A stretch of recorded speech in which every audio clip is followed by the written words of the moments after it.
Niatku ingin silaturahmi ke kosan teman dekatku. Namun aku syok karena yang kulihat adalah suamiku memakai celana pendek dan sedang bermain air bersama teman dekatku seperti orang sedang pacaran tanpa ada rasa risih antara mereka. Selamat datang di Santi Story. Channel ini menyajikan cerita yang penuh makna, haru, dan pelajaran hidup. Setiap cerita yang kami angkat berasal dari pengalaman nyata, dikemas dengan narasi yang menyentuh hati.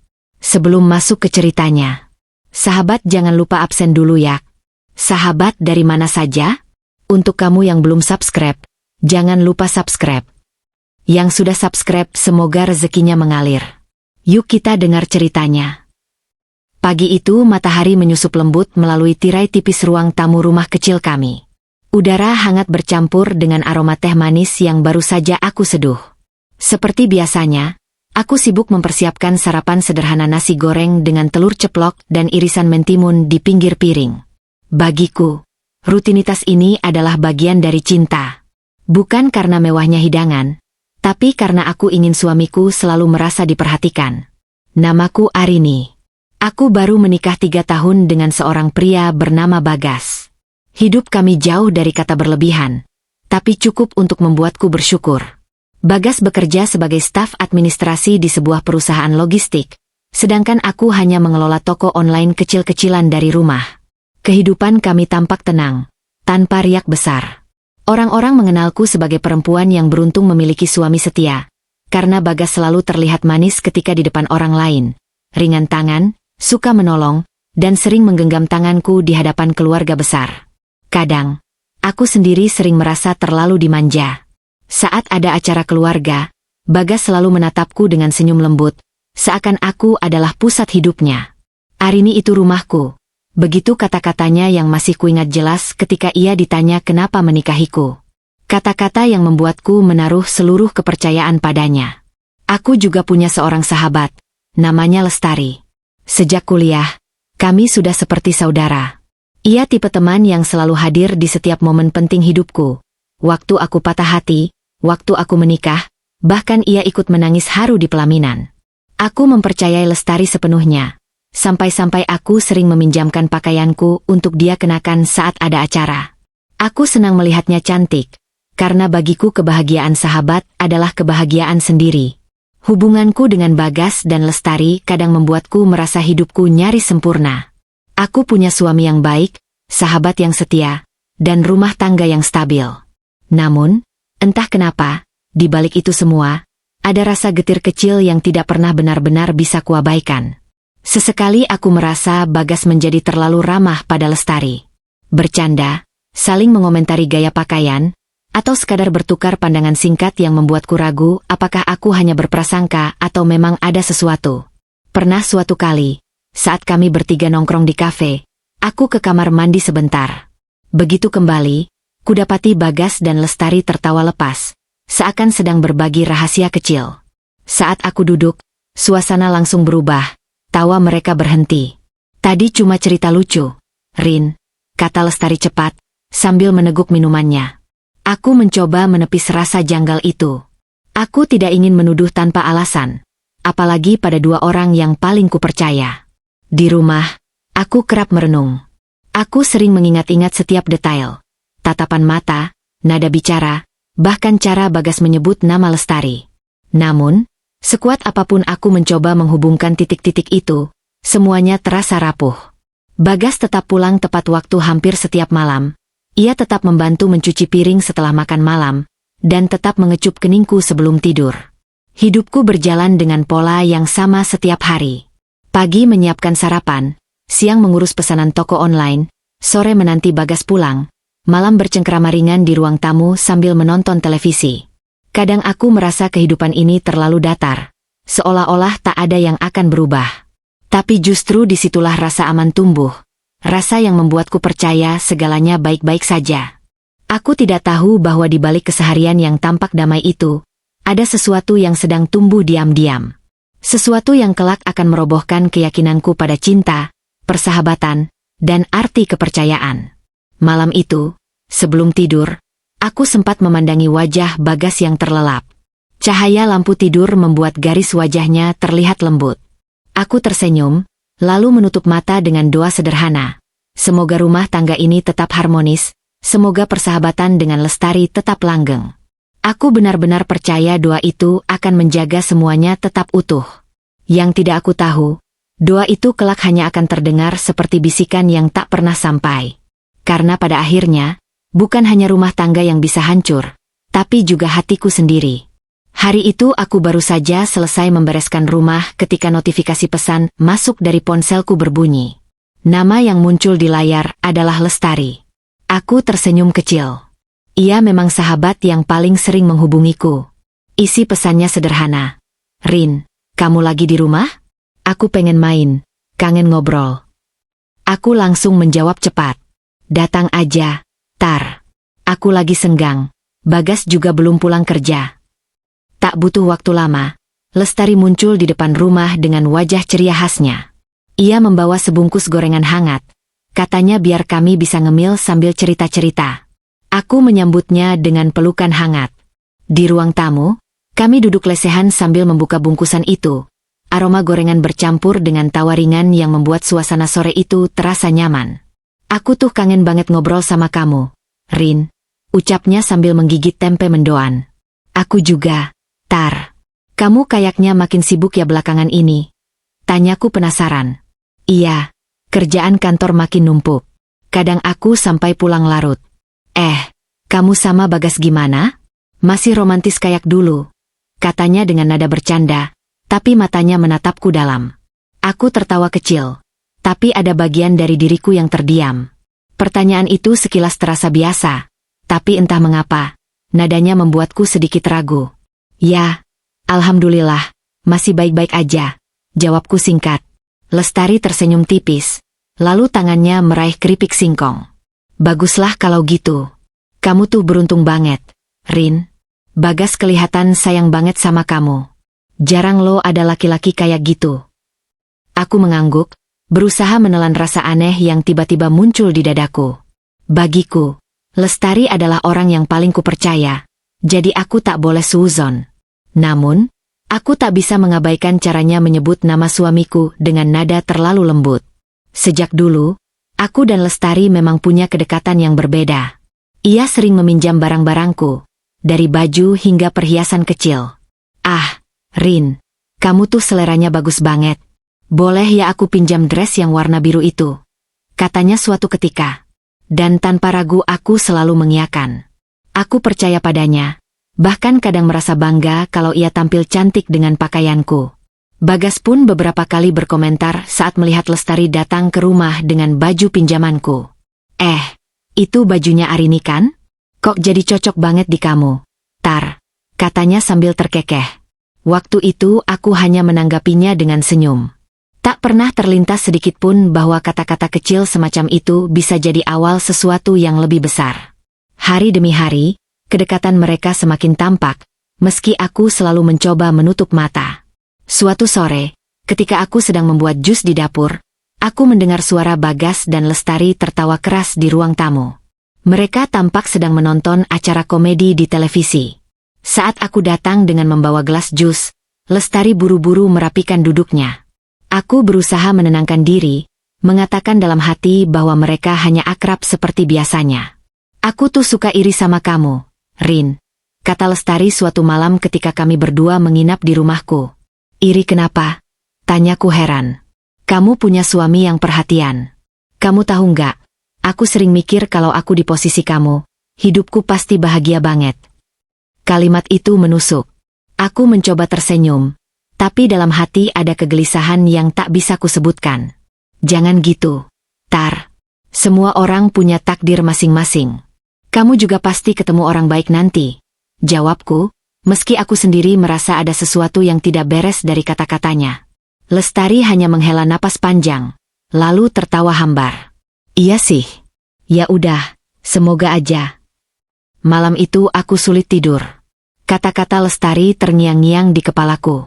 Rasa tidak nyaman mulai tumbuh, tapi aku menekannya dalam-dalam. Aku tidak mau merusak persahabatan hanya karena prasangka. Aku terlalu percaya pada Lestari. Terlalu percaya pada Bagas. Namun sejak hari itu, aku semakin peka pada hal-hal kecil. Bagas yang tiba-tiba sering menerima telepon sambil berjalan keluar rumah. Lestari yang lebih sering bertanya tentang jam kerja Bagas, bahkan menanyakan detail seperti kapan ia pulang atau apakah ada lembur. Aku ingin menanyakan langsung, tapi setiap kali aku membuka mulut, suaraku hilang. Seolah ada sesuatu yang menahanku. Aku takut dituduh cemburu buta. Aku takut dianggap berlebihan. Dan yang paling aku takutkan, aku takut apa yang aku curigai benar adanya. Aku memilih diam. Berusaha meyakinkan diri bahwa ini hanya pikiran burukku saja. Tapi di dalam diam itu, aku merasakan sesuatu sedang bergeser perlahan. Sesuatu yang belum jelas, tapi pasti, akan berubah menjadi badai besar yang tak pernah aku bayangkan sebelumnya. Hari-hari berikutnya berjalan seperti biasa di permukaan. Tapi dalam hati aku mulai merasakan sesuatu yang berbeda. Bagas, suamiku, perlahan menunjukkan sikap yang tidak lagi sama seperti dulu. Kalau dulu setiap pulang kerja ia selalu menyapa dengan senyum, mencium keningku, lalu bercerita tentang apa yang terjadi di kantornya, kini ia lebih sering diam. Bahkan, kadang ia langsung masuk kamar, menaruh tas, lalu sibuk dengan ponselnya. Awalnya aku mencoba memaklumi. Aku tahu pekerjaan di kantornya sedang banyak. Beberapa kali ia memang mengeluh ada proyek baru, laporan menumpuk, bahkan persaingan antar rekan kerja yang bikin kepalanya pusing. Tapi semakin lama, alasannya terasa terlalu sering. Pulang larut malam jadi kebiasaan. Kalau aku tanya, jawabannya selalu sama. Ada kerjaan tambahan. Satu malam, ketika aku memberanikan diri menegurnya, Bagas hanya menghela napas panjang. Mas, kamu nggak apa-apa? Kenapa akhir-akhir ini pulang selalu malam? Tanyaku pelan. Kerjaan, Rin. Kamu ngerti kan? Aku juga capek. Jangan ditanya-tanya terus, bikin tambah pusing. Nada suaranya tegas, tidak seperti biasanya. Aku terdiam, mencoba menelan rasa kecewa. Aku duduk di ruang tamu, menatap televisi yang menyala tapi tak benar-benar kulihat. Di kepalaku, pertanyaan demi pertanyaan berputar. Kenapa ia jadi mudah marah? Apa aku salah menanyakan kabarnya? Kenapa jarak ini tiba-tiba terasa begitu jauh? Lestari masih sering datang, bahkan lebih sering dari sebelumnya. Kadang tanpa kabar, tiba-tiba ia sudah duduk di ruang tamu sambil membuka kulkas untuk mengambil minum sendiri, seolah rumah ini juga miliknya. Aku tidak pernah mempermasalahkan, karena sejak dulu ia memang sudah dekat denganku. Tapi ada hal-hal kecil yang mulai membuatku resah. Suatu sore, saat Bagas belum pulang, Lestari datang dengan alasan baru diputus pacarnya. Ia terlihat sedih, matanya sembab, wajahnya kusut. Aku tentu langsung memeluknya. Kami duduk bersama di sofa. Aku mencoba menghiburnya. Namun yang membuatku terperanjat adalah ketika Bagas pulang. Ia melihat Lestari menangis, lalu tanpa ragu duduk di sebelahnya. Tangannya menepuk bahu Lestari pelan, matanya menatap penuh simpati. Udah, Tar. Jangan sedih terus. Kamu cantik, kamu kuat. Gak semua laki-laki bisa hargai kamu. Kata-katanya menenangkan, tapi caranya menatap Lestari membuat dadaku terasa aneh. Itu tatapan yang seharusnya hanya untukku, bukan untuk sahabatku. Aku mencoba tersenyum, menyembunyikan kegelisahan. Namun malam itu aku sulit tidur. Aku terus memikirkan kejadian kecil tadi. Apakah wajar seorang suami menghibur sahabat istrinya seperti itu? Atau aku hanya terlalu cemburu? Beberapa hari kemudian, aku menemukan sesuatu yang semakin membuat pikiranku kalut. Saat sedang merapikan kemeja-kemeja Bagas, aku menemukan sehelai rambut panjang berwarna coklat terang menempel di kerah bajunya. Rambut itu jelas bukan milikku, karena rambutku hitam pekat. Aku menggenggam helai rambut itu erat, dada berdegup kencang. Jutaan dugaan memenuhi kepalaku. Tapi ketika aku menatap wajah Bagas yang sedang tertidur pulas malam itu, aku kembali ragu. Bagaimana mungkin ia tega mengkhianatiku? Bukankah ia selalu terlihat perhatian? Bukankah ia selalu berusaha pulang, meski terlambat sekalipun? Aku semakin terjebak dalam dilema. Antara percaya dan curiga. Antara ingin bertanya dan takut mendengar jawaban. Aku memilih diam. Lagi-lagi. Keganjilan lain muncul ketika suatu malam aku tanpa sengaja mendengar Bagas berbicara di telepon. Aku keluar kamar untuk mengambil air minum, lalu mendengar suaranya dari teras belakang. Suaranya rendah, nyaris berbisik, tapi cukup jelas untuk membuatku menahan napas. Iya, besok aku sempatin mampir. Kamu jangan khawatir. Ya, tapi jangan cerita ke Arini dulu. Aku terpaku. Tubuhku bergetar. Siapa yang ia telepon? Kenapa aku tidak boleh tahu? Aku mencoba menajamkan telinga, tapi langkahnya mendekat membuatku panik. Aku buru-buru kembali ke kamar, berpura-pura tidur ketika ia masuk. Bagas hanya meletakkan ponselnya di meja, lalu ikut berbaring tanpa bicara sepatah kata pun. Malam itu aku menangis pelan, berusaha tidak menimbulkan suara. Air mata membasahi bantal, sementara dadaku sesak oleh rasa yang sulit dijelaskan. Takut, curiga, dan kecewa bercampur jadi satu. Aku ingin menceritakan semua ini pada Lestari, sahabat yang biasanya jadi tempatku berbagi. Tapi entah mengapa, lidahku keluh. Ada bagian dari diriku yang ragu untuk bercerita padanya. Bukankah belakangan ini justru banyak keganjilan yang melibatkan dirinya juga? Di antara rasa percaya dan curiga yang saling bertarung, aku hanya bisa berdoa dalam hati, semoga aku salah. Semoga ini hanya permainan pikiranku. Semoga Bagas masih sama seperti yang dulu, lelaki yang berjanji akan menjagaku seumur hidup. Namun, jauh di dalam hatiku, aku tahu sesuatu sedang berubah. Perlahan, tapi pasti, jarak di antara kami semakin melebar, dan aku tak mampu menahannya. Siang itu, udara terasa begitu terik. Aku baru saja selesai membalas pesan-pesan pelanggan toko onlineku ketika ponselku kembali berdering. Nama yang muncul di layar membuatku tersenyum kecil. Lestari. Aku mengangkatnya dengan nada riang, tapi suara di seberang sana terdengar lemah. Rin, aku lagi nggak enak badan. Dari tadi pusing, kayak mau jatuh. Kamu lagi sibuk nggak? Suaranya lirih, seperti sedang menahan sakit. Aku langsung panik. Ya Allah, Tar, kamu sendirian? Di kosan? Iya, Rin. Aku barusan pulang kerja, tapi malah meriang. Pengen makan juga nggak ada tenaga buat beli apa-apa. Aku menggigit bibir, merasakan rasa iba menusuk dada. Tanpa pikir panjang aku menjawab, kamu tenang aja. Aku bawain makanan ya, sekalian aku tengok. Istirahat dulu. Setelah menutup telepon, aku langsung masuk dapur. Aku menanak nasi, memasak sup ayam sederhana, dan membungkus beberapa potong buah. Aku tahu Lestari sering suka makanan rumah, jadi aku ingin ia merasa diperhatikan. Bagiku, sahabat seperti Lestari sudah seperti saudara sendiri, apalagi sejak kuliah kami selalu bersama. Aku tidak tega membiarkannya sakit sendirian. Sebelum berangkat, aku sempat menelpon Bagas. Mas, aku mau ke kosannya Lestari sebentar. Dia lagi sakit. Dari seberang terdengar jeda, lalu suara Bagas menjawab agak tergesa. Oh, iya. Hati-hati ya, Rin. Jangan lama-lama, jangan sampai kecapean. Nada suaranya terdengar datar, tidak seperti biasanya yang penuh perhatian.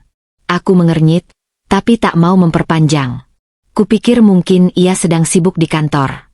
Aku menyiapkan semuanya dalam sebuah tas besar, lalu memesan ojek online untuk menuju kosan Lestari. Dalam perjalanan, pikiranku sempat melayang pada kejanggalan belakangan ini. Perubahan sikap Bagas, rambut asing di kerah bajunya, percakapan telepon yang kuintip diam-diam. Tapi aku buru-buru menepis semua itu. Hari ini fokusku hanya pada Lestari yang sakit. Sesampainya di depan kosan Lestari, aku merasakan hawa aneh. Pintu kosannya tidak tertutup rapat, sedikit terbuka seakan sengaja tidak dikunci. Aku mengetuk pelan sambil berseru, Tar, ini aku. Arini. Tidak ada jawaban. Aku mendorong pintu lebih lebar, menjejak masuk dengan hati-hati. Suasana di dalam kamar tampak berantakan. Ada piring di meja dengan sisa makanan, baju berserakan di kursi, dan aroma parfum samar yang anehnya sangat familiar. Aku menelan ludah, merasa jantungku berdetak lebih cepat. Tar, panggilku lagi. Suara lirih terdengar dari arah dalam kamar, samar-samar. Aku melangkah lebih jauh, menaruh tas berisi makanan di meja. Saat itulah aku mendengar suara lain, suara laki-laki. Begitu pelan, tapi cukup membuat bulu kuduku berdiri. Aku terhenti di depan pintu kamar yang sedikit terbuka. Tangan dan kakiku mendadak dingin. Napasku tak beraturan. Ada perasaan tak nyaman yang merayap, mencengkeram dada. Otakku berusaha menolak kemungkinan yang tiba-tiba melintas, tapi tubuhku seolah tahu lebih dulu. Aku menempelkan telingaku ke celah pintu, mencoba memastikan. Ada suara langkah kecil, lalu tawa tertahan. Tawa itu, aku mengenalnya. Tawa itu bukan asing bagiku. Tawa itu adalah suara Bagas. Tubuhku lunglai seketika. Tanganku gemetar memegang gagang pintu, hampir kehilangan tenaga. Dunia di sekitarku seolah berputar. Bagaimana mungkin? Bukankah Bagas tadi bilang ia masih di kantor? Kenapa suaranya ada di sini? Di kosan sahabatku sendiri? Aku ingin segera membuka pintu, tapi tubuhku kaku. Ada bagian dari diriku yang masih berharap aku salah dengar, bahwa semua ini hanya ilusi. Namun perasaan getir yang sejak lama kuabaikan kini menyeruak, menamparku dengan kenyataan yang mulai terbuka. Aku berdiri terpaku di depan pintu kamar itu, air mataku menetes tanpa bisa kucegah. Ada sesuatu yang sebentar lagi akan menghancurkan semua keyakinanku, tentang cinta, kesetiaan, dan persahabatan. Dan aku tahu, aku tak akan pernah lagi melihat hidupku dengan cara yang sama setelah ini. Tanganku gemetar ketika menyentuh gagang pintu itu. Napasku sesak, seperti ada sesuatu yang menekan dadaku dari dalam. Suara lirih dan tawa samar tadi masih terngiang di telingaku. Aku tidak tahu dari mana datangnya keberanian, tapi dengan sekuat tenaga aku mendorong pintu itu sedikit lebih lebar. Pintu berderit pelan. Dari celah yang terbuka, cahaya redup lampu kamar menyembul keluar. Aku menahan napas, mencondongkan tubuh untuk melihat ke dalam. Saat itulah mataku menangkap pemandangan yang membuat seluruh tubuhku kaku. Bagas, suamiku, duduk di tepi ranjang hanya dengan mengenakan kolor. Sementara di dekatnya Lestari sedang berdiri dengan rambut terurai, mengenakan gaun tidur berwarna merah muda. Bukan hanya itu, gaun tidur itu adalah milikku. Aku sangat mengenalnya, karena aku sendiri yang membelinya beberapa bulan lalu.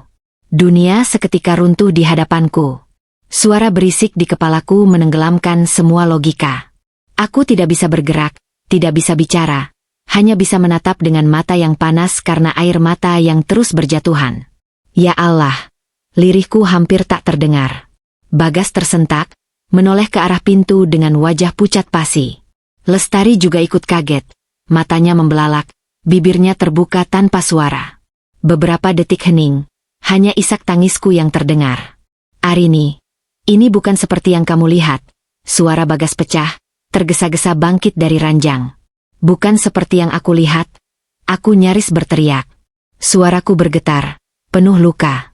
Aku melihat suamiku dengan sahabatku, Bagas, dengan pakaian yang aku punya.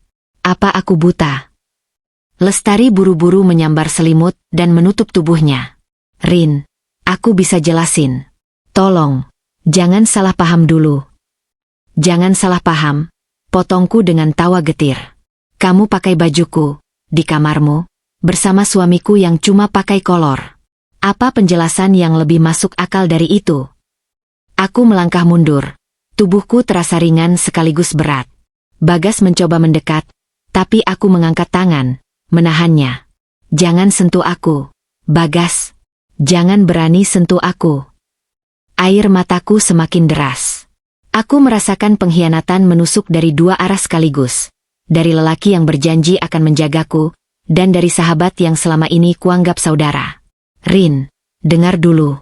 Aku hilaf. Aku cuma... Bagas terhenti, wajahnya penuh panik. Hilaf. Aku mengulang kata itu dengan suara parau. Hilaf yang butuh sampai melepas pakaian. Bagas? Hilaf yang butuh pakai gaun tidurku di tubuh sahabatku?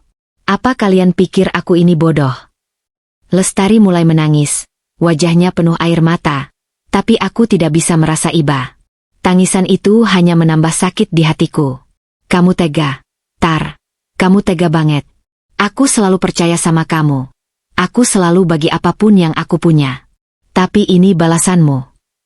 Aku mundur lagi, tubuhku gemetar hebat. Ruangan itu terasa sesak, seperti dindingnya semakin menutup. Aku ingin berteriak, tapi suaraku tersangkut di tenggorokan.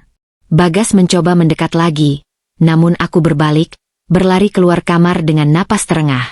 Langkahku goyah saat melewati ruang tamu. Aku sempat menabrak meja kecil hingga gelas di atasnya jatuh dan pecah. Suara pecahan kaca itu seperti mengiringi hancurnya hatiku. Aku tidak peduli. Aku hanya ingin keluar dari tempat itu. Begitu sampai di luar kosan, udara sore yang panas justru menusuk kulitku seperti jarum. Aku berdiri terhuyung, menatap langit yang buram oleh air mata. Jantungku berdetak cepat, tubuhku terasa kehilangan tenaga. Aku masih bisa mendengar suara Bagas dari dalam, memanggil-manggil namaku, tapi aku tidak menoleh lagi. Kaki ini melangkah tanpa arah, hanya mengikuti dorongan hati yang sedang runtuh. Aku ingin berlari sejauh mungkin dari kenyataan itu, tapi dimanapun aku berada, bayangan tadi akan terus menghantuiku. Suamiku, sahabatku, dua orang yang paling kupercaya, kini menjadi dua orang yang paling menusukku dalam. Langkahku terasa begitu berat ketika meninggalkan kosan itu.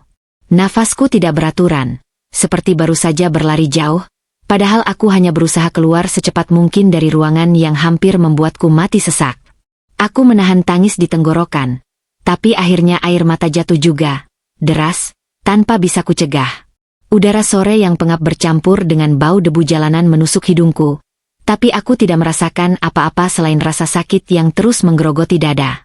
Bayangan Bagas dengan tubuh setengah telanjang, dan Lestari mengenakan gaun tidurku, terus berputar di kepalaku. Setiap kali aku mengedipkan mata, pemandangan itu kembali jelas, seakan aku belum benar-benar keluar dari kamar mereka. Rini, tunggu. Suara Bagas terdengar di belakangku. Aku terhenti sejenak, tapi tidak menoleh. Aku menggertakkan gigi, berusaha menahan diri agar tidak roboh di tempat. Suara langkah cepat mendekat.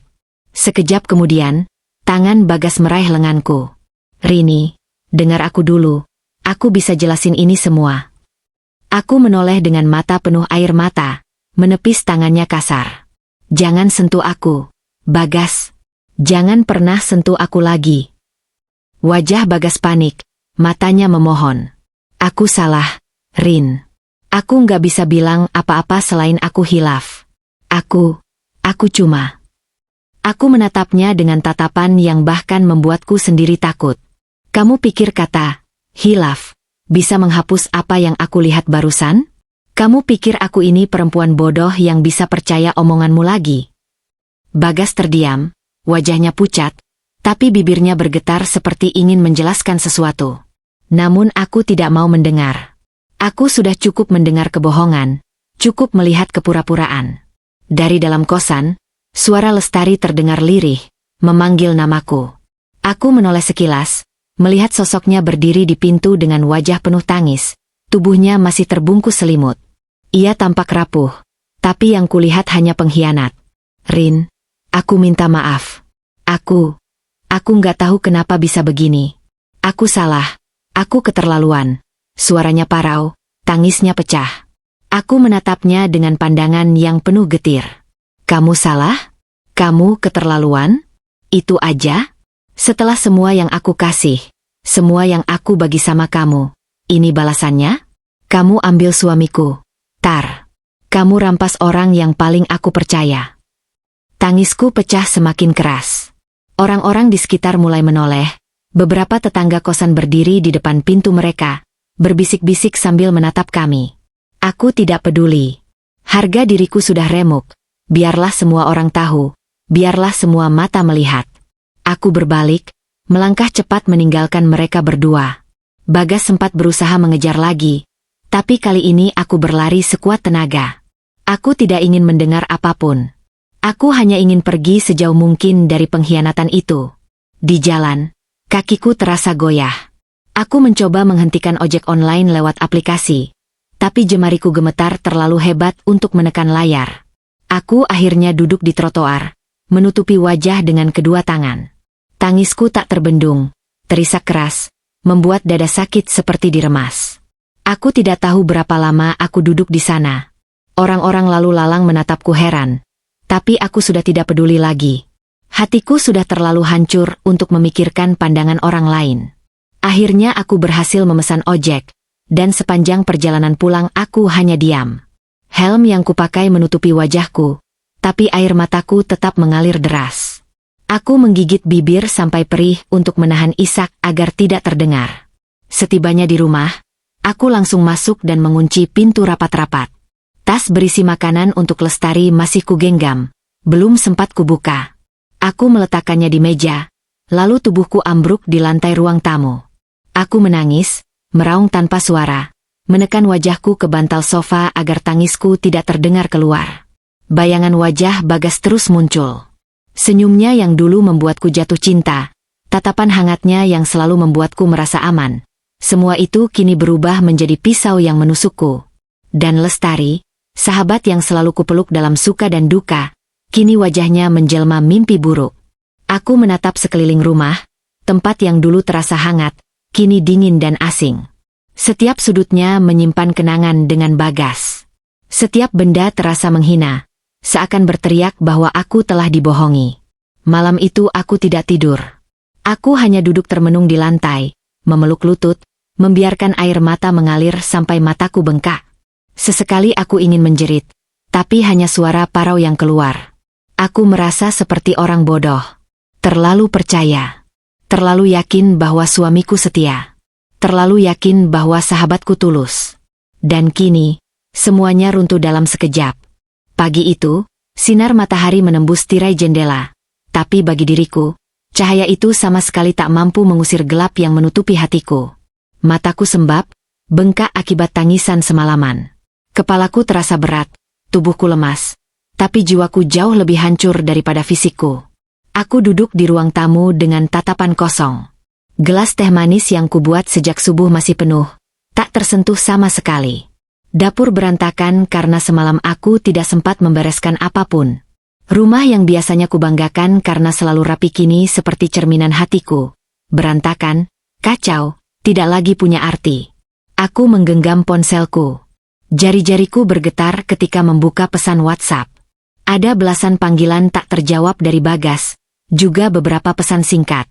Rin, aku bisa jelasin semuanya. Tolong jangan pergi dari rumah dulu. Aku salah, aku mohon maaf. Kasih aku kesempatan. Aku pulang nanti sore, kita bicarakan baik-baik. Setiap kata yang kubaca hanya menambah sakit di dada. Kesempatan? Apa dia pikir aku masih punya ruang untuk memberinya kesempatan setelah semua yang kulihat? Aku meletakkan ponsel itu, lalu menutup wajah dengan kedua tangan. Isak tangis kembali pecah, meski sudah berkali-kali aku mencoba menahan. Rasanya seperti lingkaran setan. Aku menangis, lalu mencoba berhenti, tapi bayangan kejadian itu muncul lagi, lalu aku kembali menangis. Hening rumah mendadak dipecah suara ketukan pintu. Aku terlonjak. Jantungku berdetak cepat. Bagas? Jangan-jangan dia sudah pulang lebih cepat? Aku berjalan dengan langkah ragu, mendekat ke pintu. Suara ketukan terdengar lagi, kali ini disertai panggilan lembut. Rin, ini aku, Mama. Aku terdiam. Suara Mama terdengar jelas, penuh kasih, tapi juga khawatir. Aku langsung terisak lagi. Aku tidak ingin Mama tahu. Tapi bagaimana aku bisa menyembunyikan semuanya? Aku sudah hancur. Perlahan aku membuka pintu. Mama berdiri di sana dengan wajah penuh cemas, membawa kantong plastik berisi sayur dan lauk. Begitu melihat wajahku yang bengkak, Mama langsung menjatuhkan kantong itu ke lantai dan memelukku erat. Ya Allah, Rini, kenapa kamu nangis sampai begini? Ada apa, Nak? Tanyanya panik, membelai rambutku. Pelukannya membuat benteng pertahananku roboh. Aku menangis sejadi-jadinya di bahunya. Tubuhku bergetar hebat. Ma, aku nggak kuat. Suaraku parau. Mama membimbingku masuk ke dalam, menuntunku duduk di sofa. Ia menghapus air mataku dengan ibu jarinya. Ceritakan ke Mama. Nak, apa yang terjadi? Bagas kenapa? Aku menggigit bibir, menunduk. Bagaimana aku bisa menceritakan hal sebusuk itu? Bagaimana aku bisa mengatakan bahwa suamiku sendiri, menantu yang begitu Mama banggakan, telah tidur dengan sahabatku sendiri? Tangisku pecah lagi. Ma, aku lihat dengan mata kepala sendiri. Bagas sama Lestari. Aku tidak bisa melanjutkan kalimatku. Kata-kata itu tersangkut di tenggorokan. Tapi Mama sudah bisa menebak. Wajahnya berubah tegang, matanya melebar. Ya Allah, Rini. Mama menutup mulut dengan tangannya. Jangan bilang mereka. Astagfirullah. Aku mengangguk pelan, air mataku jatuh deras. Aku lihat, aku lihat sendiri. Bagas pakai kolor, dan Lestari pakai bajuku. Mereka di kamar kosan Lestari. Mama terdiam cukup lama. Napasnya terdengar berat, seperti menahan amarah dan kecewa yang mendalam. Ia memelukku erat sekali, seakan takut aku akan runtuh jika dilepas. Nak, sabar ya. Mama tahu ini berat, tapi kamu harus kuat. Jangan biarkan mereka hancurkan kamu. Aku hanya bisa menangis dalam pelukan itu. Kata-kata Mama seperti mencoba menjadi pelampung. Tapi aku merasa sudah tenggelam terlalu dalam di lautan luka. Mama menatapku lagi. Kamu sudah bicara sama Bagas. Aku menggeleng. Dia kirim pesan, nelpon terus. Tapi aku nggak sanggup. Aku nggak mau dengar suaranya. Aku benci dia. Aku benci mereka. Mama mengusap punggungku lembut. Wajar kalau kamu marah. Wajar kalau kamu benci. Tapi kamu harus hati-hati. Nak, jangan ambil keputusan terburu-buru. Kamu masih syok. Tenangkan diri dulu. Aku menatap Mama dengan mata sembab. Terus aku harus apa? Aku nggak bisa lihat wajahnya lagi. Aku nggak bisa bayangin dia tidur di ranjang ini setelah tidur sama Lestari. Aku muak. Mama memelukku lagi. Aku bisa merasakan tubuhnya ikut bergetar, menahan tangisnya sendiri. Nak, kalau memang kamu merasa nggak sanggup, kamu boleh tinggal dulu di rumah Mama.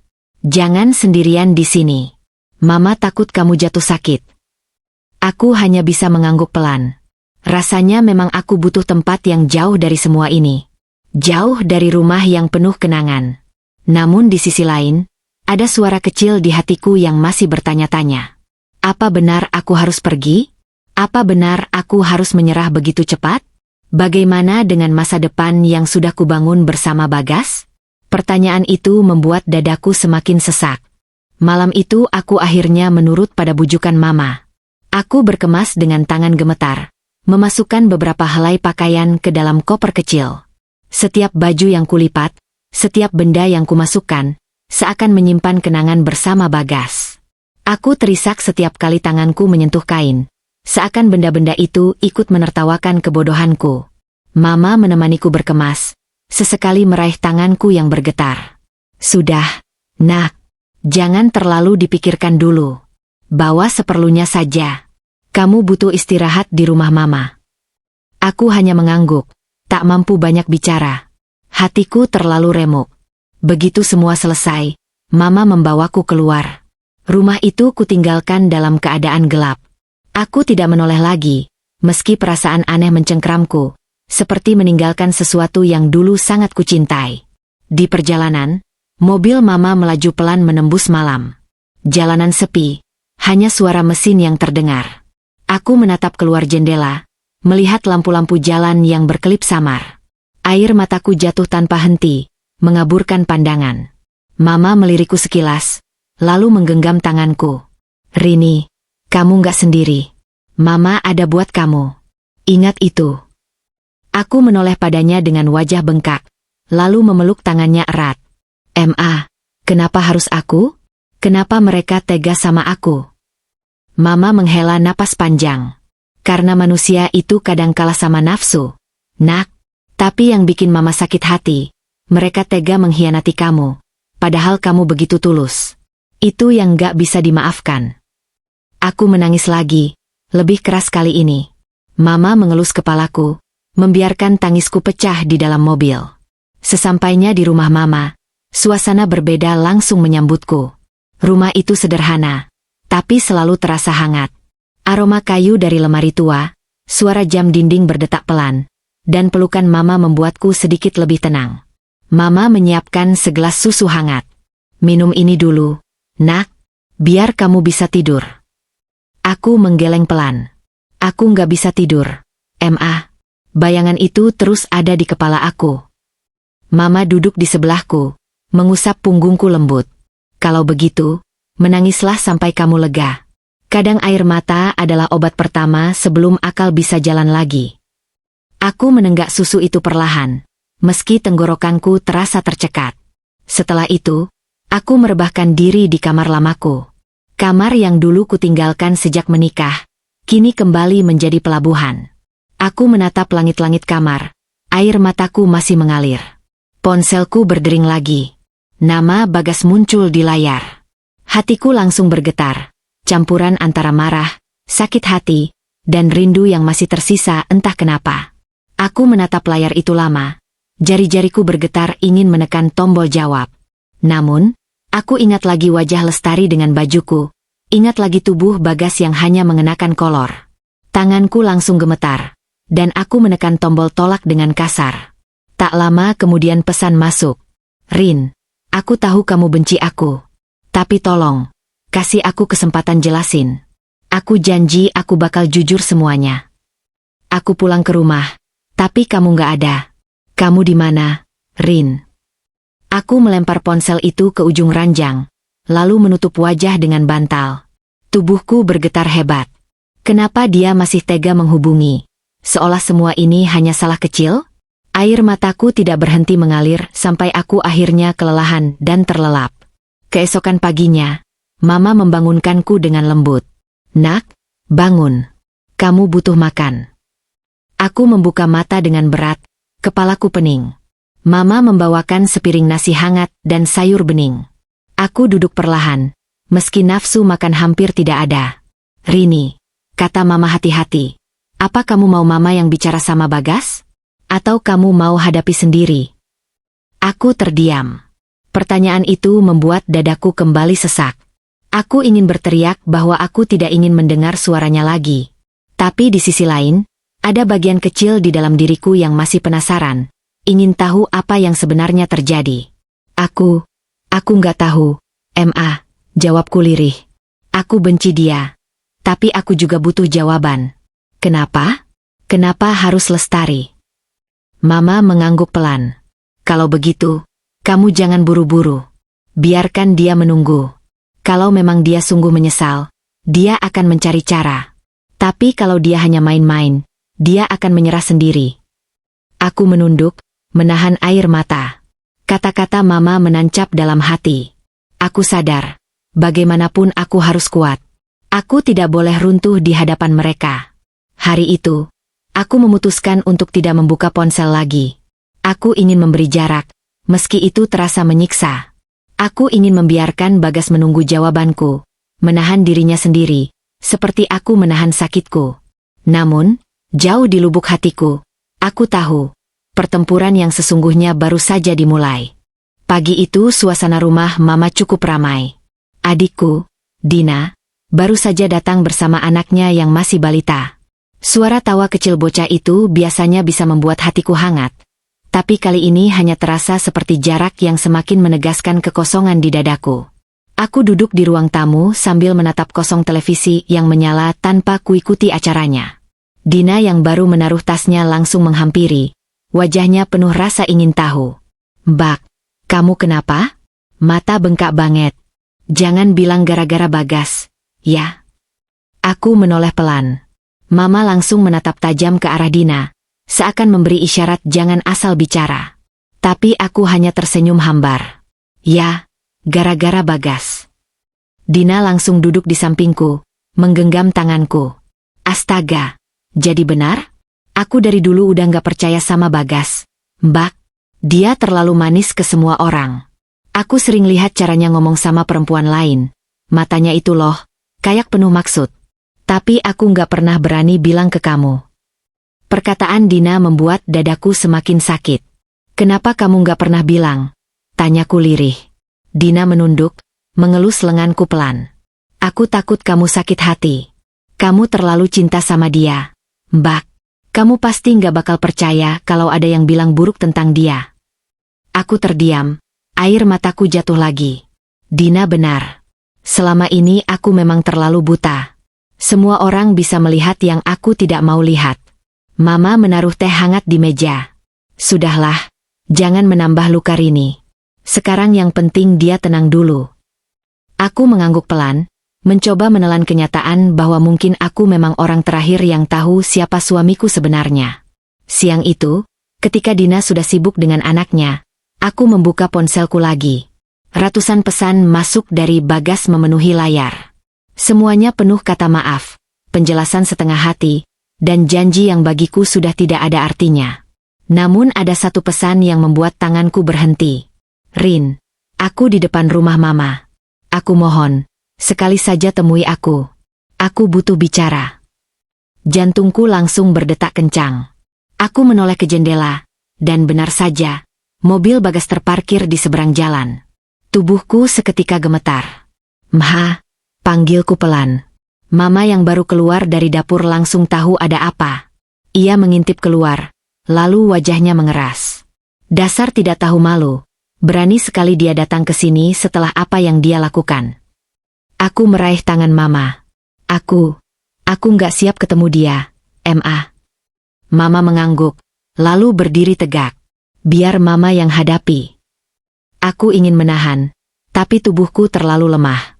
Aku hanya bisa bersembunyi di balik tirai, menyaksikan dari kejauhan bagaimana Mama berjalan keluar rumah dengan wajah dingin. Bagas turun dari mobil, wajahnya kusut, jenggot tipis mulai tumbuh, matanya sembab seperti orang kurang tidur. Ia langsung menyatukan tangannya di depan dada, memohon. Mha, izinkan saya ketemu Rini. Saya harus jelaskan.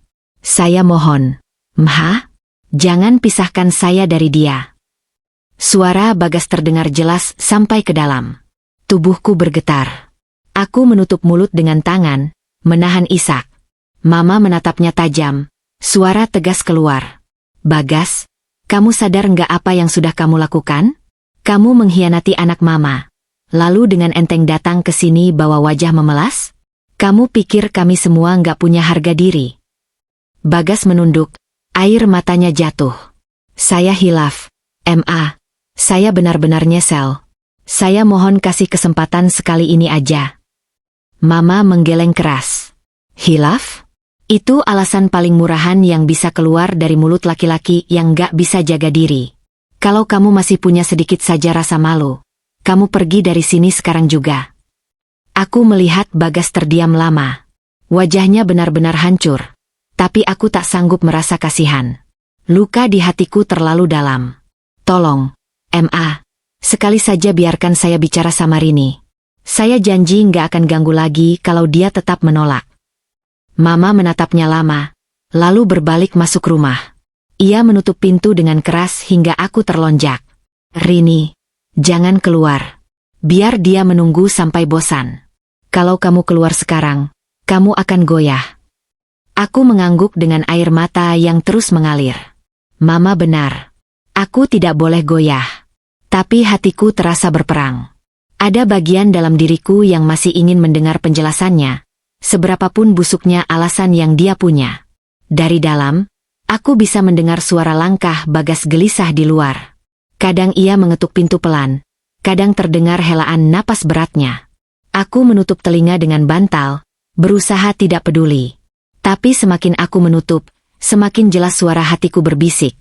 Apa benar aku bisa sepenuhnya meninggalkannya? Malam pun tiba, dan Bagas masih belum pergi. Suasana malam itu begitu berat. Hawa dingin merayap masuk melalui celah jendela rumah Mama, membuatku menggigil meski tubuhku sudah terbungkus selimut tebal. Namun bukan dingin udara yang membuat tubuhku gemetar, melainkan kenyataan bahwa di luar sana, Bagas masih bertahan, duduk di kap mobilnya dengan wajah penuh penyesalan. Dari balik tirai, aku sempat mengintip diam-diam. Lampu jalan menyorot wajahnya yang kusut, rambutnya berantakan, matanya merah seperti tak berhenti menangis. Ia memeluk lutut, sesekali menatap rumah Mama seakan menunggu aku keluar. Pemandangan itu membuat hatiku semakin bergejolak. Dia masih di sana. Suara Mama memecah lamunanku. Mama berdiri di belakangku, membawa segelas air putih. Aku buru-buru menutup tirai, lalu mengangguk pelan. Iya, Ma, dia nggak pergi. Mama menghela napas panjang, meletakkan gelas itu di meja. Lelaki macam begitu, benar-benar keterlaluan. Habis mengkhianati, sekarang sok jadi yang paling tersakiti. Aku menatap Mama, air mataku jatuh lagi. Tapi kenapa hatiku masih sakit kalau lihat dia begitu? Ma? Kenapa aku nggak bisa benar-benar benci? Mama duduk di sampingku, menggenggam tanganku erat. Itu karena kamu masih cinta. Nak, wajar. Cinta itu nggak bisa hilang secepat kita membalik telapak tangan. Tapi kamu harus belajar bedakan antara cinta dan harga diri.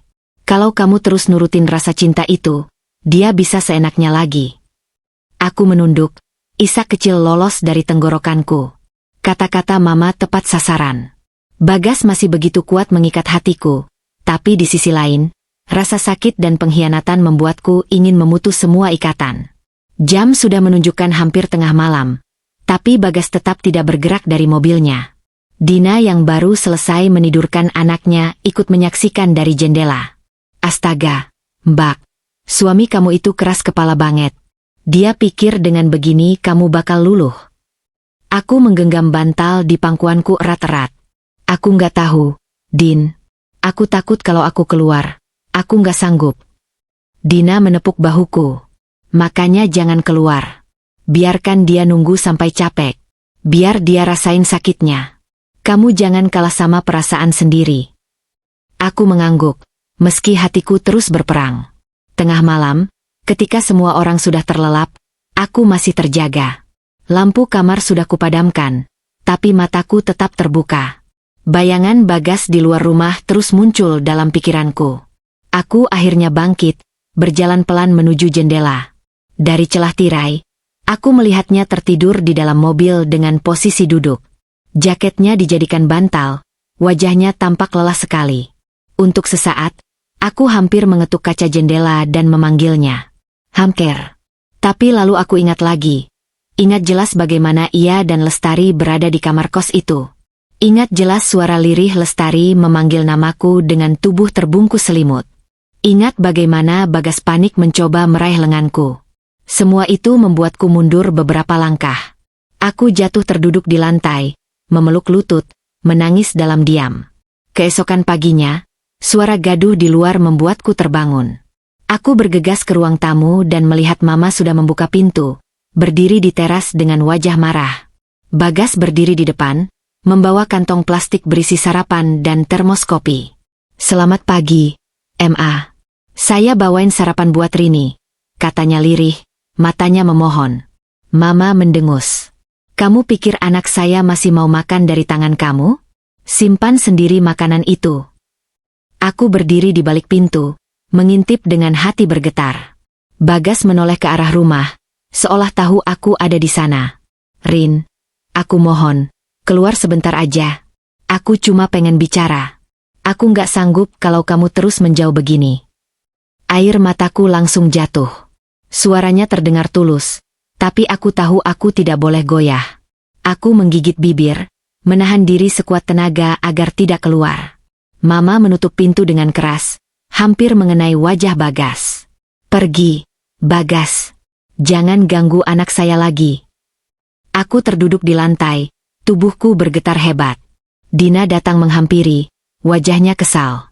Mbak, kalau kamu terus kasih kesempatan dia muncul, kamu yang rugi. Dia harusnya malu datang ke sini. Aku menatap Dina dengan mata berkaca. Tapi hatiku belum bisa benar-benar melepas. Din. Dina menghela napas, memelukku erat. Nggak apa-apa, Mbak. Kamu butuh waktu. Tapi jangan kasih dia kesempatan buat nyakitin kamu lagi. Hari itu berjalan begitu lambat. Bagas tetap bertahan di luar. Kadang berdiri, kadang duduk di kap mobil. Beberapa tetangga mulai memperhatikan, bahkan ada yang berbisik-bisik saat lewat. Malu, marah, sedih, semuanya bercampur dalam dadaku. Aku tahu, cepat atau lambat aku harus membuat keputusan. Tidak mungkin aku terus bersembunyi di balik pintu sementara Bagas menggedor-gedor dengan rasa bersalahnya. Namun, apakah aku siap mendengar kebenaran yang mungkin lebih menyakitkan daripada apa yang sudah kulihat? Hari-hari berikutnya menjadi ujian terberat dalam hidupku. Setiap pagi ketika membuka jendela kamar Mama, aku selalu melihat pemandangan yang sama. Bagas masih bertahan di luar rumah. Terkadang ia duduk di dalam mobil, Terkadang berdiri menatap pintu rumah Mama seperti orang kehilangan arah. Wajahnya makin hari makin lusuh, matanya sembab, dan tubuhnya tampak kurus karena entah tidur atau makan tidak teratur. Tetangga mulai banyak yang memperhatikan. Ada yang berbisik-bisik, ada yang pura-pura iba, ada pula yang terang-terangan menggunjing. Kasihan ya, itu suaminya Rini. Udah berhari-hari nongkrong di depan rumah. Tapi katanya selingkuh sama teman istrinya sendiri. Pantas aja diusir. Kalau udah begitu, masih pantas nggak sih dimaafkan? Bisikan-bisikan itu sampai ke telingaku, menusuk lebih tajam daripada pisau. Aku merasa direndahkan, seolah rumah Mama dijadikan tontonan gratis oleh warga sekitar. Mama semakin geram. Bagas itu benar-benar bikin malu. Kalau dia punya sedikit rasa hormat, dia nggak akan terus berdiri di depan rumah orang tua istrinya begini. Aku duduk di sofa dengan kepala tertunduk. Aku takut orang malah nyalahin aku. Mereka bisa bilang aku istri durhaka yang ngusir suaminya. Mama langsung meraih tanganku. Nak, kamu jangan dengar omongan orang. Mereka nggak tahu sakitnya yang kamu alami. Mereka hanya suka gosip. Namun tetap saja, kata-kata Mama tidak mampu menutup rasa malu yang menyesakkan dadaku. Suatu sore, saat aku berusaha mengalihkan pikiran dengan membantu Dina memasak di dapur, suara ketukan keras terdengar di pintu depan. Suara Bagas terdengar lagi, kali ini lebih tegas. Rin, aku tahu kamu ada di dalam. Tolong, jangan terus sembunyi. Aku cuma butuh waktu sebentar buat jelasin semuanya. Aku janji, setelah itu aku nggak akan ganggu kamu lagi kalau kamu tetap nggak mau lihat aku. Sendok yang kugunakan terjatuh.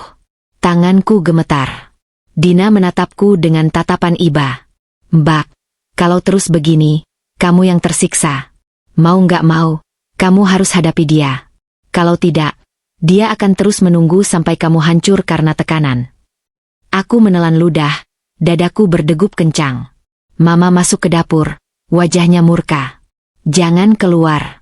Biarkan dia belajar konsekuensi dari perbuatannya. Aku menatap Mama dengan mata berkaca. Tapi aku juga nggak kuat kalau begini terus. Aku seperti terpenjara di rumah sendiri. Mama terdiam, menimbang ucapanku. Akhirnya, malam itu setelah semua orang tidur, aku duduk sendirian di kamar, memandang ponsel yang penuh pesan dari Bagas. Jemariku ragu, tapi akhirnya aku menulis balasan. Besok sore, temui aku di taman dekat rumah Mama. Aku ingin dengar langsung dari kamu. Begitu kukirim, dadaku langsung sesak. Aku berbaring di ranjang, menatap langit-langit kamar dengan mata terbuka lebar. Air mataku mengalir tanpa henti. Aku tahu, keputusan ini bisa membuka luka lebih lebar. Tapi aku juga tahu aku tidak bisa selamanya lari. Keesokan harinya, aku benar-benar merasa seperti hendak berjalan ke medan perang. Seharian aku gelisah, tidak bisa makan, tidak bisa tidur siang. Mama beberapa kali bertanya, tapi aku hanya menjawab singkat. Aku tidak ingin pertemuanku dengan Bagas menjadi perdebatan lagi. Sore menjelang, aku berangkat sendirian. Jalan menuju taman terasa begitu panjang. Setiap langkah kakiku gemetar. Jantungku berdetak kencang, tanganku dingin. Begitu sampai, aku melihat Bagas sudah duduk di bangku taman, menunduk dengan wajah kusut. Begitu menyadari kehadiranku, ia langsung berdiri. Wajahnya pucat, matanya sembab, tapi ada cahaya harapan yang muncul. Rin, suaranya lirih, hampir bergetar. Aku menegakkan tubuh, menahan gemetar di kakiku. Bicara. Aku cuma kasih waktu sebentar. Bagas menelan ludah, lalu menarik napas panjang. Aku tahu aku salah besar. Aku tahu aku sudah hancurkan kepercayaan kamu. Tapi aku mohon, jangan anggap aku nggak pernah sayang sama kamu. Semua ini, semua yang terjadi sama Lestari, itu bukan karena aku nggak cinta kamu. Dadaku langsung sesak. Aku menggertakkan gigi, mencoba menahan air mata. Kalau memang kamu cinta, kenapa bisa tidur sama sahabatku sendiri? Suaraku meninggi tanpa bisa kucegah. Beberapa orang di taman menoleh, tapi aku tidak peduli. Bagas menunduk. Wajahnya penuh rasa malu. Aku lemah, Rin. Aku kejebak dalam situasi yang gak pernah aku duga. Aku dan Lestari. Awalnya cuma ngobrol. Dia sering curhat tentang kamu, tentang masalah pribadinya. Aku bodoh karena nggak jaga jarak. Sampai akhirnya semua kebablasan. Kata-katanya seperti duri yang menusuk hatiku. Curhat? Dia sahabatku. Gas. Dia harusnya curhat ke aku, bukan ke suamiku. Dan kamu harusnya tahu batas. Jangan putar balik seakan ini cuma salah keadaan. Bagas mengangkat wajah, air matanya jatuh. Aku nggak cari alasan. Aku cuma mau jujur. Aku menyesal, Rin. Aku rela lakukan apa saja asal kamu bisa maafin aku. Aku terdiam lama. Air mataku akhirnya jatuh juga. Hatiku berkecamuk hebat. Aku ingin menamparnya, ingin pergi, tapi tubuhku seperti terpaku di tempat. Pertemuan itu hanya meninggalkan luka baru. Aku sadar, meski aku ingin penjelasan, ternyata mendengar langsung dari mulutnya jauh lebih menyakitkan daripada yang kubayangkan. Langkahku terasa berat ketika meninggalkan taman sore itu. Kata-kata Bagas masih bergema di kepalaku, membuat dadaku sesak seperti dihimpit batu besar. Angin sore yang biasanya menenangkan justru terasa dingin menusuk tulang. Aku berjalan tergesa, menunduk, seolah ingin bersembunyi dari tatapan orang-orang yang mungkin memperhatikan wajahku yang basah oleh air mata. Sesampainya di rumah Mama, aku langsung disambut tatapan tajam. Mama sudah berdiri di ruang tamu dengan tangan bersedekap. Dina duduk di sampingnya, tampak canggung, seolah sudah tahu apa yang akan terjadi. "Kamu dari mana?" Suara Mama bergetar, bukan karena lemah, tapi karena menahan marah. Aku diam, tak sanggup menjawab. Kakiku gemetar, tubuhku terasa lemas. Dina berusaha mencairkan suasana. "Ma, jangan marah dulu. Mbak Rini." Namun Mama langsung memotong, matanya menatapku lurus. "Jangan bilang kamu ketemu Bagas." Aku menunduk, air mataku kembali jatuh. "Ma, aku cuma ingin dengar penjelasan langsung darinya. Aku nggak bisa terus-terusan lari." Mama menghempaskan napas keras, lalu duduk dengan gerakan kasar. "Astaga, Rini, kamu sadar nggak apa yang kamu lakukan? Dia itu laki-laki yang sudah mempermalukan kamu. Sudah menghancurkan rumah tangga kamu. Sudah tidur dengan sahabat kamu sendiri. Kenapa kamu masih kasih dia kesempatan?" Aku jatuh terduduk di lantai, wajahku kututup dengan kedua tangan. Aku tahu, Ma, aku tahu semua itu. Tapi hatiku juga yang tersiksa kalau nggak dengar langsung. Setiap malam aku kepikiran. Setiap hari aku merasa dikejar-kejar pertanyaan. Aku hanya ingin tahu, kenapa semua itu bisa terjadi.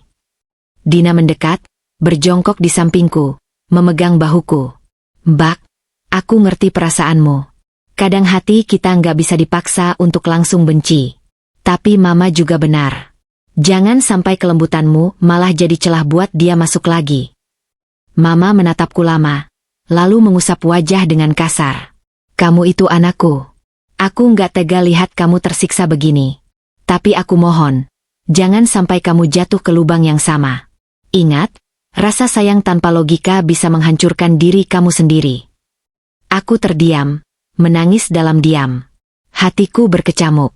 Aku merasa bersalah pada Mama, tapi di sisi lain, rasa cintaku pada Bagas belum juga pada meski aku berusaha mematikannya. Malam itu, aku kembali sulit tidur. Kata-kata Bagas di taman terus terngiang. "Aku menyesal, Rin. Aku rela lakukan apa saja asal kamu bisa maafin aku." Wajahnya, tangisnya, tubuhnya yang makin kurus. Semuanya menimbulkan perasaan aneh dalam diriku. Tapi setiap kali bayangan itu muncul, segera pula terlintas pemandangan yang kutemukan di kamar kos Lestari. Bagas dengan hanya memakai kolor, dan Lestari dengan bajuku. Luka itu kembali menganga. Aku gelisah, bolak-balik di ranjang, hingga akhirnya kuambil ponsel. Ada pesan baru dari Bagas. "Terima kasih sudah mau temui aku tadi. Aku tahu aku nggak pantas dapat kesempatan itu. Tapi aku janji, Rin, aku akan buktiin kalau aku masih layak jadi suami kamu. Aku nggak akan menyerah." Aku membaca pesan itu berulang kali, lalu meletakkan ponsel di dada. Air mataku mengalir deras. Antara ingin menghapus nomornya selamanya atau justru membalas pesan itu. Tapi aku memilih diam. Pagi harinya, masalah lain muncul.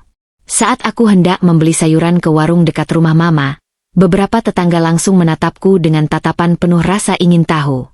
Aduh, Rin, suamimu masih di depan rumah? Romantis banget ya, sampai rela berhari-hari nunggui kamu. Celetuk seorang ibu sambil tertawa. Aku tersenyum kaku, mencoba mengabaikan. Namun yang lain menyambung, suaranya jelas terdengar. Romantis apanya? Itu laki-laki selingkuh sama sahabatnya sendiri kok. Kalau aku jadi Rini, nggak akan aku maafin seumur hidup. Mereka tertawa kecil, lalu melirikku. Aku hanya bisa menunduk, menahan perih di dada. Sepulang dari warung, aku langsung masuk kamar, menutup pintu, dan menangis terseduh-seduh. Aku merasa semakin terkepung. Sore hari, saat duduk sendirian di teras, aku mendengar suara langkah mendekat. Bagas lagi. Ia berdiri di depan pagar, wajahnya memelas. Rin, boleh aku ngomong sebentar lagi? Tanyanya pelan. Aku menoleh cepat, melihat Mama sudah keluar dari pintu dengan wajah keras. Pergi, Bagas. Jangan bikin anak saya makin malu. Kamu pikir dengan berdiri di sini tiap hari, masalah akan selesai? Tidak. Justru kamu bikin orang semakin banyak bergunjing. Bagas menatapku, bukan Mama. Tatapannya seolah bicara langsung ke hatiku. Aku cuma minta kesempatan terakhir. Rin, aku nggak peduli orang mau ngomong apa. Yang penting kamu tahu aku benar-benar menyesal. Hatiku hancur lagi. Aku berdiri, namun tubuhku kaku. Antara ingin mendekat dan ingin lari. Mama segera menarik lenganku masuk ke rumah, lalu menutup pintu dengan keras. Aku terduduk di lantai ruang tamu, menangis tanpa suara. Dalam hati aku berteriak, kenapa harus begini? Kenapa aku harus terus diseret antara cinta dan luka? Malam itu aku menulis di buku catatan kecil yang dulu sering kupakai sebagai diari. Tanganku gemetar menuliskan kalimat. Jika aku bertahan, mungkin aku akan terus tersakiti. Tapi jika aku pergi, bisakah aku benar-benar ikhlas melepas cinta yang pernah kuanggap segalanya? Air mataku menetes, membasahi halaman itu. Aku tahu, cepat atau lambat aku harus membuat keputusan. Tapi aku juga tahu, hatiku belum siap. Hari-hari berikutnya terasa seperti lingkaran yang tak berujung. Bagas tetap muncul di depan rumah Mama, meski Mama sudah berulang kali mengusirnya. Aku sendiri semakin terhimpit, antara rasa cinta yang masih tersisa dan harga diri yang hancur. Yang membuat semuanya semakin berat adalah gosip tetangga yang kian menjadi-jadi. Setiap kali aku keluar rumah, selalu saja ada bisikan, lirikan, bahkan komentar yang menyakitkan. Kasihan ya, suaminya sampai segitunya nunggu. Berarti dia masih cinta banget sama Rini. Tapi bukannya dia selingkuh sama sahabatnya sendiri? Heran, kok Rini masih mau aja ngadepin? Ya mungkin Rini juga nggak bisa lepas. Namanya udah cinta. Hati perempuan itu kan gampang luluh. Aku pura-pura tidak dengar. Tapi di dalam hati aku menangis. Rasanya seluruh hidupku dijadikan bahan tontonan. Suatu siang, Mama memanggilku ke ruang tamu. Wajahnya terlihat tegang, sementara di hadapannya duduk seseorang yang tak kusangka. Ayah mertuaku, Pak Hartono. Aku tercekat, langkahku mendadak kaku. Pak, suaraku hampir tak keluar. Beliau menoleh, menatapku dengan sorot mata penuh kelelahan. Rini, ayo duduk. Aku perlahan duduk di sofa. Mama langsung angkat bicara. Pak, kalau tujuan Bapak kesini buat membela Bagas, saya mohon maaf. Saya nggak bisa diam melihat anak saya dihancurkan begitu saja. Pak Hartono menghela napas panjang, menunduk sejenak sebelum bicara. Saya nggak membela siapa-siapa, Bu. Saya datang karena Bagas. Dia pulang ke rumah dalam keadaan berantakan. Saya belum pernah lihat anak saya sehancur itu. Aku menggenggam jemariku sendiri erat-erat, menahan gejolak di dada. Rini, lanjut beliau, saya tahu apa yang dia lakukan nggak bisa dimaafkan begitu saja. Saya pun kecewa, marah, malu. Tapi saya juga nggak bisa tutup mata lihat dia setiap malam duduk di depan rumah orang tuamu. Dia bilang, satu-satunya harapannya sekarang cuma kamu. Aku menunduk, air mata langsung jatuh membasahi rokku. Mama menatapku, lalu menatap Pak Hartono dengan nada dingin. Pak Hartono, dengan segala hormat, kalau Bapak benar-benar peduli, harusnya Bapak bawa anak Bapak pulang. Jangan biarkan dia bikin anak saya jadi bahan gosip kampung. Pak Hartono menghela napas, menatapku lekat-lekat. Rini, saya nggak akan maksa kamu ambil keputusan sekarang. Saya cuma mohon, jangan tutup pintu sepenuhnya. Bagas memang salah, tapi dia tetap suami kamu. Saya percaya kamu perempuan yang bijak. Aku tak sanggup berkata-kata. Hanya tangisan lirih yang keluar. Setelah Pak Hartono pulang, Mama langsung memelukku erat. Nak, dengar kata Mama. Jangan goyah hanya karena belas kasihan. Dia bisa saja pura-pura. Laki-laki pandai sekali memutar balik keadaan. Aku menempelkan wajah di bahu Mama. Terisak. Ma, kenapa semuanya jadi serumit ini? Aku benci Bagas. Tapi aku juga masih cinta. Aku ingin lepas, tapi hatiku belum siap. Aku takut salah langkah. Mama mengusap punggungku dengan lembut, nada suaranya melunak. Wajar kamu bingung. Nak, kamu manusia, bukan robot. Tapi ingat, jangan sampai kelembutan hati kamu dimanfaatkan lagi. Malam itu, aku terjaga hingga larut. Aku duduk di meja kecil dekat jendela kamar, membuka buku diari yang kemarin kutulis. Aku menuliskan lagi kalimat baru. Mungkin cinta memang tidak selalu sejalan dengan harga diri. Tapi apa artinya cinta kalau membuatku terus terluka? Aku berhenti menulis, menangis lama sekali sambil memeluk buku itu. Keesokan harinya, kejadian lain membuatku makin goyah. Saat aku baru saja keluar rumah hendak ke warung, tiba-tiba Bagas muncul membawa sekotak kecil. Ia tampak gugup, wajahnya penuh harap. Rin, ini buat kamu. Aku nggak tahu cara lain buat nebus salahku, tapi aku tulus. Aku menatap kotak itu dengan hati-hati. Perlahan kubuka, dan aku terkejut. Di dalamnya ada sebuah cincin sederhana, bukan cincin baru, melainkan cincin kawin kami yang dulu sempat kugenggam dengan penuh janji. Rupanya ia menyimpannya kembali, dipoles hingga berkilau. Aku janji, Rin, kalau kamu mau kasih aku kesempatan, aku akan mulai lagi dari nol. Aku akan buktiin aku bisa berubah. Hatiku langsung porak-poranda. Tanganku bergetar, hampir ingin menyentuh cincin itu, tapi aku segera menarik diri. Air mataku tumpah. Aku menatapnya dengan tatapan campuran antara cinta, marah, dan kecewa yang dalam. Gas, cincin itu dulu simbol janji kamu sama aku. Janji untuk setia. Janji untuk nggak nyakitin aku. Tapi lihat sekarang, cincin itu sudah kehilangan maknanya. Bagas terdiam, wajahnya hancur. Ia menggenggam cincin itu erat-erat, lalu menunduk. Kalau kamu belum bisa maafin aku sekarang, aku terima. Tapi tolong, jangan bilang kamu benar-benar benci aku. Karena aku nggak akan pernah berhenti coba.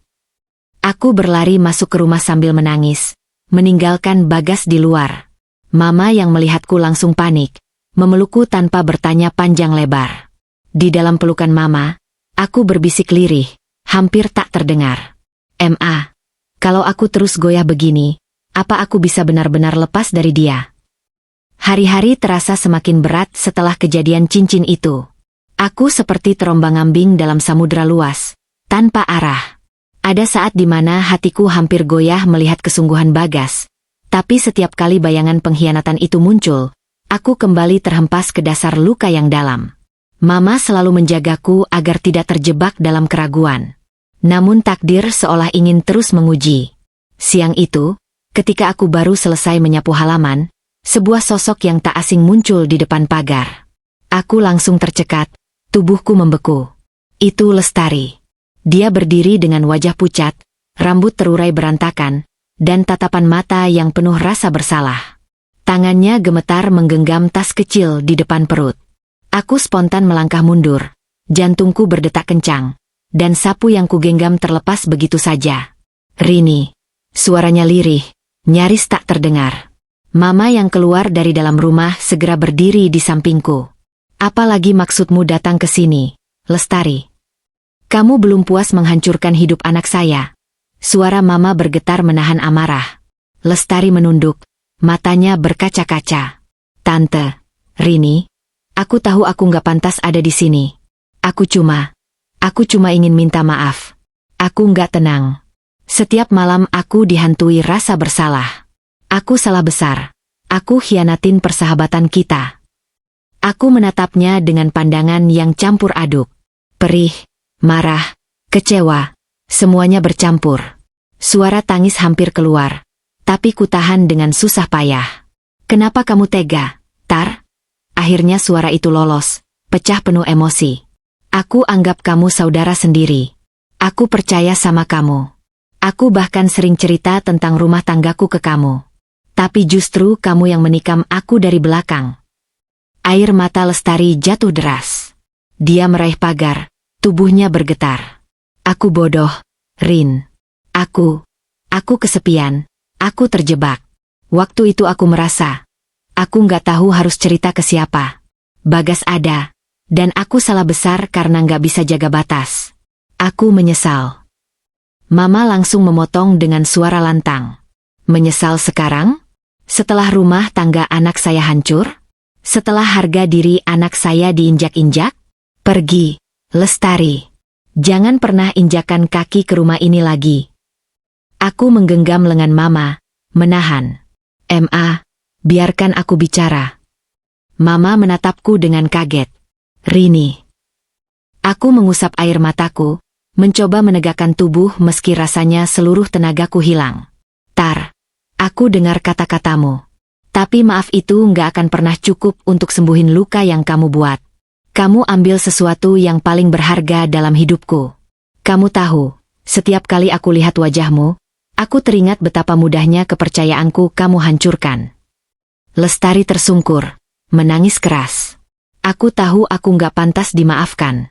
Aku cuma nggak mau kamu terus menderita karena aku. Kalau kamu benci aku, bencilah sepuasmu. Aku rela. Aku menutup wajahku dengan kedua tangan. Tangisku akhirnya pecah juga. Dina yang sejak tadi mengintip dari dalam rumah berlari menghampiri, memelukku erat. Udah, Mbak. Jangan biarin dia bikin luka lama kebuka lagi, bisiknya. Lestari bangkit dengan wajah penuh air mata, lalu melangkah mundur. Aku pergi, Rin. Tapi aku mohon, jangan biarkan rasa benci ke aku bikin kamu kehilangan dirimu sendiri. Dia pun berlari menjauh, meninggalkan kami dengan hati yang semakin porak-poranda. Malamnya, aku duduk sendirian di kamar. Pikiran tentang pertemuan tadi tak bisa kuhentikan. Kata-kata Lestari terus menggema. Aku kesepian. Aku terjebak. Aku menyesal. Aku bertanya-tanya, apakah itu benar-benar penyesalan tulus atau hanya cara untuk meredakan beban dosanya sendiri? Mama masuk ke kamar, duduk di sampingku, mengusap punggungku. Nak, dengarkan Mama. Jangan biarkan dia main-main lagi dengan hatimu. Entah itu Lestari atau Bagas, mereka sama-sama sudah membuat kamu hancur. Aku menoleh, menatap Mama dengan mata sembab. Tapi Ma, kenapa aku tetap merasa ada bagian dari diriku yang kangen sama hidupku dulu? Kangen sama Bagas sebelum semua ini terjadi. Aku benci perasaan ini, Ma. Mama memelukku erat, menahan isak kecilnya sendiri. Itu karena kamu benar-benar cinta. Dan cinta, Nak, seringkali membuat kita buta. Tapi kamu harus kuat. Jangan biarkan cinta itu berubah jadi belenggu yang menyiksa kamu seumur hidup. Aku menangis di pelukan Mama, tubuhku bergetar hebat. Keesokan harinya, masalah kembali memuncak. Aku baru saja keluar rumah ketika kulihat Bagas berdiri di seberang jalan, wajahnya muram. Lalu, dari arah lain, Lestari datang dengan wajah penuh air mata. Mereka bertemu tepat di depanku. Aku terpaku di tempat. Jantungku berdetak kencang. Orang-orang mulai melirik, beberapa tetangga sengaja berhenti untuk menonton. Situasi itu membuatku merasa seolah hidupku dijadikan drama murahan di depan umum. Lestari menunduk dalam, lalu berbisik lirih pada Bagas. Gas, aku udah minta maaf ke Rini. Aku harap kamu juga berhenti nyakitin dia. Bagas menoleh tajam. Kamu jangan pura-pura jadi pahlawan, Tar. Semua ini juga karena kamu. Aku menutup mulut dengan tangan, tubuhku gemetar. Aku tak sanggup lagi menahan gejolak yang semakin membesar. Suasana di depan rumah Mama sore itu berubah menjadi tontonan yang tak bisa kuhentikan. Bagas berdiri dengan wajah tegang, sementara Lestari menunduk, wajahnya masih basah oleh air mata. Aku hanya bisa terpaku di ambang pintu, tubuhku gemetar hebat. Beberapa tetangga berkumpul, pura-pura berbelanja atau sekadar berhenti di pinggir jalan untuk menyaksikan drama rumah tanggaku yang terlanjur terbuka. Gas, cukup, suara Lestari pecah, gemetar. Aku sudah salah besar. Aku sudah minta maaf ke Rini. Kalau kamu masih mau bertahan, jangan pakai cara begini. Kamu malah bikin dia makin menderita. Bagas menoleh tajam, matanya merah penuh amarah. Kamu gampang banget ngomong begitu. Tar, semua ini juga karena kamu. Kalau aja kamu nggak terus-terusan deketin aku, nggak ada semua ini. Beberapa orang berbisik pelan, ada yang menutup mulutnya menahan terkejut. Aku sendiri merasa tubuhku hampir rubuh. Lestari mengangkat wajah, menangis. Jangan lempar semua kesalahan ke aku. Gas, kamu punya pilihan. Kamu yang memutuskan. Jangan pura-pura seakan-akan aku yang memaksa. Aku menutup mulut dengan tangan, air mataku jatuh deras. Dadaku sesak. Mendengar pertengkaran mereka di depan umum seperti menelanjangi luka yang selama ini berusaha kututupi. Mama yang sejak tadi di sampingku akhirnya melangkah maju. Suaranya lantang, menusuk udara. Sudah. Kalian berdua jangan bikin tontonan di depan rumah saya. Kalau mau saling tuding, lakukan di tempat lain. Anak saya sudah cukup menderita tanpa harus dengar ini semua. Semua orang terdiam. Lestari terisak, lalu mundur beberapa langkah. Bagas memegang kepalanya, wajahnya hancur. Tante, saya cuma ingin Rini percaya kalau saya benar-benar menyesal. Mama menatap Bagas dengan sorot mata tajam. Menyesal tidak akan menghapus luka. Kamu sudah merobek sesuatu yang gak bisa dijahit lagi. Pergi, Bagas. Jangan pernah datang dengan wajah memelas tapi tetap menyiksa anak saya. Aku tak tahan lagi. Air mataku pecah. Aku berlari masuk ke dalam rumah, meninggalkan mereka semua. Dina yang sedang menggendong anaknya segera menutup pintu, menghalangi pandangan orang-orang di luar. Di kamar, aku jatuh tersungkur di lantai, tubuhku bergetar hebat. Aku merasa seperti tercekik, seperti tak ada udara yang bisa masuk ke paru-paruku. Tangisanku keras, membuat kepalaku pusing. Kenapa, Tuhan? Kenapa harus begini? Aku merintih, menengadah ke langit-langit kamar. Mama masuk, mendekat dengan langkah berat. Ia memelukku erat, meski tubuhku masih bergetar. Nak, dengar Mama. Kamu nggak boleh terus-terusan biarin mereka mainkan perasaan kamu. Lihat apa yang terjadi tadi. Mereka saling menyalahkan, sementara yang paling hancur justru kamu. Aku menatap Mama dengan wajah basah. Aku lelah. Aku nggak kuat lagi. Aku nggak tahu harus pilih apa. Aku masih cinta sama Bagas. Tapi setiap kali ingat pengkhianatannya, hatiku hancur lagi. Mama mengusap rambutku, menahan isak kecilnya. Kalau kamu masih bingung, jangan ambil keputusan sekarang. Tapi satu hal yang harus kamu ingat, harga dirimu jauh lebih penting daripada cinta yang sudah ternoda. Malam itu aku duduk di meja kecil, menulis lagi di buku diari. Tanganku gemetar, tapi aku tetap memaksa. Hari ini aku lihat dengan mataku sendiri. Bagas dan Lestari saling menyalahkan. Mereka berdua sama-sama bersalah. Tapi kenapa aku yang paling hancur? Aku ingin bebas dari semua ini, tapi hatiku masih terikat. Sampai kapan aku kuat begini? Air mataku menetes, membuat tinta tulisanku luntur. Keesokan paginya, kabar kejadian kemarin sudah menyebar ke seluruh kampung.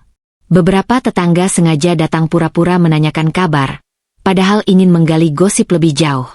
Aduh, Rin, kamu kuat banget. Kalau aku jadi kamu, sudah pasti langsung pergi dari rumah itu, kata seorang ibu dengan nada yang tak bisa kusebut tulus. Yang lain menimpali, iya, Bagas itu kasihan juga sih. Tapi tetap aja, yang namanya selingkuh ya selingkuh. Apalagi sama sahabat sendiri. Aku hanya tersenyum kaku, menahan hati yang sudah terkoyak. Setelah mereka pergi, aku masuk kamar lagi, menutup pintu rapat-rapat. Aku menangis lagi, kali ini dengan rasa malu yang lebih dalam. Hidupku bukan hanya hancur, tapi juga jadi bahan tontonan dan bahan cerita. Siang menjelang sore, aku mendapat pesan dari nomor tak dikenal. Saat kubuka, jantungku langsung terhenti sejenak. Pesan itu dari Lestari. "Rin, maaf aku ganggu lagi. Aku tahu aku nggak pantas bicara apapun padamu. Tapi aku harus jujur. Ada hal yang belum kamu tahu. Aku nggak mau kamu terus bingung dan tersiksa. Kalau kamu mau, temui aku sekali lagi. Aku janji, setelah itu aku nggak akan muncul lagi di hidupmu." Tanganku gemetar. Apalagi yang belum ku ketahui? Apa pengkhianatan itu ternyata lebih dalam daripada yang kulihat? Atau ada sesuatu yang Lestari sembunyikan selama ini? Aku menutup ponsel dengan tangan yang dingin. Hati kecilku berkata aku harus tahu. Tapi sisi lainku takut. Takut kebenaran itu lebih menghancurkan lagi. Hari-hari yang berlalu setelah badai itu menjadi masa perenungan paling dalam bagi Arini. Luka memang masih menganga. Namun sedikit demi sedikit ia belajar menerima kenyataan bahwa tidak semua yang kita genggam dengan erat akan selamanya menjadi milik kita. Cinta, kesetiaan, bahkan persahabatan. Semuanya bisa rapuh jika tidak dijaga dengan hati yang benar. Arini mulai menata kembali hidupnya. Ia tak lagi ingin terjebak dalam lingkaran penyesalan atau terikat pada bayang-bayang masa lalu yang menyakitkan. Dari luka itu, ia belajar bahwa dirinya jauh lebih kuat daripada yang ia kira. Ia belajar berdiri, meski kakinya sempat rapuh. Ia belajar menutup telinga dari bisikan orang-orang, meski hatinya hancur jadi bahan omongan.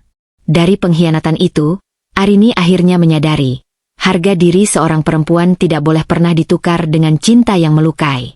Karena perempuan bukan hanya pelengkap, tapi jiwa yang pantas dihormati, disayangi, dan dijaga. Bagas, dengan segala penyesalannya, menjadi cermin bahwa sekali kepercayaan dikhianati, maka butuh 1000 kali lipat usaha untuk mengembalikannya.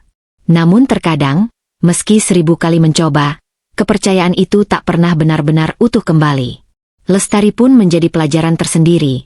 Sahabat bisa berubah jadi duri ketika hati tak dijaga dengan niat baik.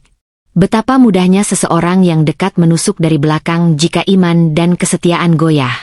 Dan bagi Arini, perjalanan getir ini menjadi pengingat bahwa cinta sejati seharusnya tidak membuat seseorang hancur, tapi menguatkan. Bahwa sahabat sejati tidak akan pernah menaruh racun di balik pelukan. Arini menutup perjalanan pahitnya dengan hati yang lebih bijaksana. Ia tahu, perjalanan hidup tidak selalu lurus dan mulus. Namun ia juga tahu, dari reruntuhan itu, ia bisa membangun sesuatu yang lebih kokoh, dirinya sendiri.